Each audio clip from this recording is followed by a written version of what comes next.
नमस्कार, आप सभी का बहुत बहुत स्वागत है। यह पब्लिक हेल्थ इंजीनियरिंग डिपार्टमेंट है। यह डिपार्टमेंट हर स्टेट में होता है और सिविल इंजीनियरिंग करने के बाद इस डिपार्टमेंट में सिविल इंजीनियर्स के लिए बहुत अच्छी पोस्ट पर बहुत अच्छी वैकेंसी आती है। बट ज़्यादातर सिविल इंजीनियर्स को इस बात की जानकारी नहीं होती कि सिविल इंजीनियरिंग करने के बाद इस डिपार्टमेंट में सिविल इंजीनियर्स का सिलेक्शन कैसे होता है। सो चलिए आज की वीडियो में हम आपसे फुल इन्फॉर्मेशन शेयर करेंगे कि पब्लिक हेल्थ इंजीनियरिंग डिपार्टमेंट में सेलेक्ट होने के लिए सिलेक्शन प्रोसेस क्या है, एग्जाम पैटर्न क्या है, सिलेबस क्या है और इस डिपार्टमेंट में सिविल इंजीनियर्स का वर्क क्या होता है, एज लिमिट क्या होनी चाहिए और इसके साथ साथ यदि आपको जॉब मिल गई तो आपकी पर मंथ सैलरी क्या होगी।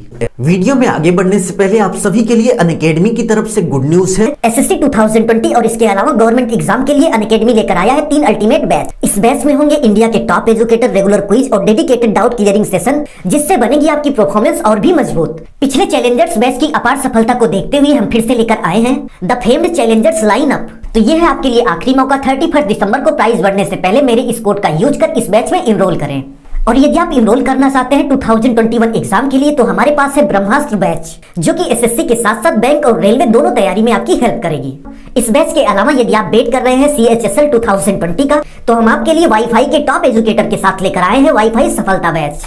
इसके अलावा यदि आप इंटेलिजेंस ब्यूरो और MTS के लिए प्रिपरेशन कर रहे हैं तो हमारे प्लेटफॉर्म पर इन कोर्सेज के लिए है डेडिकेटेड बैच। तो 31 दिसंबर से प्राइस हाइक होने से पहले मेरे इस कोड का यूज कर अनअकैडमी प्लस को इनरोल करें और इस प्लेटफॉर्म का लाभ उठाएं। इनरोल करने का लिंक डिस्क्रिप्शन में दिया गया है, वहां से जाकर आप इनरोल कर सकते हैं। धन्यवाद।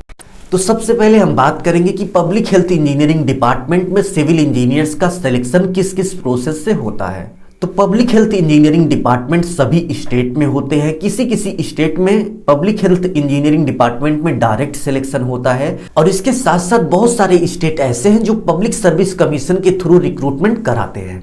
पब्लिक हेल्थ इंजीनियरिंग डिपार्टमेंट में सिविल इंजीनियर्स के वर्क की बात करें तो इस डिपार्टमेंट में जो भी टेक्निकल कंस्ट्रक्शन वर्क होता है उन सभी वर्क को कराने के लिए सिविल इंजीनियर्स को रखा जाता है। तो इस डिपार्टमेंट में सिविल इंजीनियर्स के लिए इंपॉर्टेंट वर्क की बात करें तो आपका बिल्डिंग वर्क होता है, सीवर पाइप वर्क होता है, वाटर सप्लाई सिस्टम वर्क होता है और इसके साथ साथ ड्रेन का भी वर्क होता है। सो इस डिपार्टमेंट में सिविल इंजीनियर्स के लिए बहुत सारे वर्क होते हैं। क्वालिफिकेशन की बात करें तो इस डिपार्टमेंट में समय समय पर BE BTech डिप्लोमा स्टूडेंट्स के लिए वैकेंसी आती रहती है।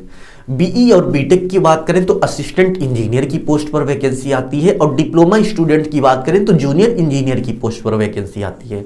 बट बहुत सारे ऐसे भी स्टेट हैं जहां पर जूनियर इंजीनियर की पोस्ट पर BE या फिर BTech स्टूडेंट अप्लाई कर सकते हैं और असिस्टेंट इंजीनियर की पोस्ट पर स्टेट ऐसे भी हैं जो कुछ ईयर का एक्सपीरियंस देखकर डिप्लोमा स्टूडेंट्स को भी अप्लाई करने के लिए अलाउ कर देते हैं। एजुकेशन क्राइटेरिया के बाद चलिए आते हैं एज लिमिट की। एज लिमिट की बात करें तो आपकी जो मिनिमम एज है 21 ईयर होनी चाहिए और मैक्सिमम एज 38 ईयर होनी चाहिए। बट कुछ स्टेट ऐसे भी हैं जहां पर मैक्सिमम एज लिमिट 40 ईयर है।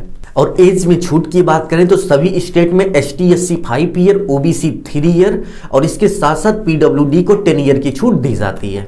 तो चलिए वीडियो में आगे देखते हैं कि सिलेक्शन प्रोसेस क्या है, एग्जाम पैटर्न क्या है और सिलेबस क्या क्या होता है। सिलेक्शन प्रोसेस की बात करें तो सबसे पहले आपका रिटन एग्जाम होता है। रिटन एग्जाम के बाद इंटरव्यू होता है। तो यहाँ पर क्वेश्चन उठता है कि क्या सभी स्टेट के लिए यही सिलेक्शन प्रोसेस है? तो बिल्कुल नहीं, सभी स्टेट के लिए यह सिलेक्शन प्रोसेस नहीं है। कुछ स्टेट ऐसे भी हैं जो डायरेक्ट इंटरव्यू कराते हैं, मतलब आपके BE BTech के परसेंटेज के आधार पर मेरिट लिस्ट बनाते हैं। मेरिट लिस्ट बनाने के बाद जिसका मेरिट में नाम आ जाता है उसका सिलेक्शन हो जाता है। और कुछ स्टेट ऐसे भी हैं जहां पर डायरेक्ट इंटरव्यू होता है और इस पोस्ट पर सिलेक्शन हो जाता है। बट पब्लिक सर्विस कमीशन के थ्रू जो रिक्रूटमेंट इस डिपार्टमेंट में कराई जाती है उसमें रिटन एग्जाम होता है और रिटन एग्जाम होने के बाद आपका इंटरव्यू होता है, उसके बाद ही आपका सिलेक्शन होता है। एग्जाम पैटर्न की बात करें तो सिविल इंजीनियरिंग से रिलेटेड जो SSC में क्वेश्चन पूछे जाते हैं सेम टू सेम वही सिलेबस है और इसके साथ साथ नॉन टेक्निकल की बात करें तो आपका GA आता है, रीजनिंग आता है, एप्टीट्यूड आता है और इसके साथ साथ जनरल अवेयरनेस आता है। जॉब मिलने के बाद सैलरी की बात करें तो स्टार्टिंग सैलरी 30,000 होगी और इसके साथ साथ आपको DA HRA और इसके साथ साथ बहुत सारे अलाउंसेस मिल जाएंगे। सो अभी के लिए बस इतना ही। यदि आपको कोई डाउट है तो कमेंट बॉक्स में कमेंट कीजिए। अपना ख्याल रखिए और अपने मम्मी पापा का अपने से भी ज्यादा ख्याल रखिए। इसी भाव के साथ आपसे विदा लेते हैं। धन्यवाद।